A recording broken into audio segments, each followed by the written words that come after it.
Welcome PG electronics. இந்த வீடியோவில் நம்ம என்ன பார்க்க போகிறோம்னா, ஒரு சோனி பழைய டிவியில் ஒன் ப்ளஸ் போர்டு வச்சு கொடுத்தேன். கஸ்டமர் வந்து யூஸ் பண்ணிவிட்டு ரிமோட் சரியாக பேர் ஆகலான்னு சொல்லியிருந்தாரு. இந்த ஒன் ப்ளஸ் டிவியில் எப்படி ரிமோட்டை பேர் பண்ணுறதா இந்த வீடியோவில் சொல்ல போகிறேன். வாங்க வீடியோக்குள்ளே போகலாம். இப்போ இந்த டிவி பார்த்தீங்கன்னா, கஸ்டமர் வந்து சோனி டிவி பழைய டிவி வச்சுருந்தாங்க. அதில் வந்து போர்டு வீணாக போச்சு. நான் வந்து புதிய smart board one plus board போட்டு இந்த டிவி ரெடி பண்ணியிருக்கிறேன்.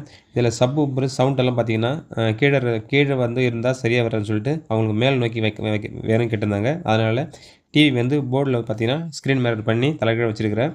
டிவி தலைகீழ தான் இருக்கும். ஆனால் படம் கரெக்டாக போகும். ஏன்னா அவங்க சவுண்டுக்காக அதுமாதிரி மாற்ற சொன்னாங்க. அவங்க விருப்பத்துக்கு ஏற்ப தான் நான் செஞ்சு கொடுத்துருக்குறேன்.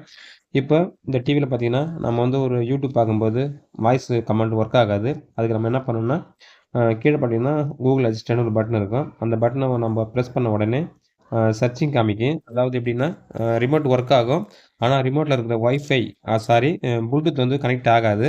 கனெக்ட் ஆனால் மட்டும்தான் வாய்ஸ் ரிமோட் வந்து ஒர்க் ஆகும். அதனால் ஃபஸ்ட்டு நம்ம சர்ச்சிங் பார் அக்சஸரிஸ்ன்னு காமிக்கும். இதுமாரி காமிக்கும்போது நம்ம ஹோம் பட்டனை வால்யூம் ப்ளஸ், அதாவது வால்யூம் ப்ளஸ் இல்லை, சென்டர் பட்டன்லேருந்து லெஃப்ட் சைடு அழுத்தி பிடிச்சினாக்கா மேலே பாருங்கள் அப்படியே வந்து பேரும் காமிக்கும்.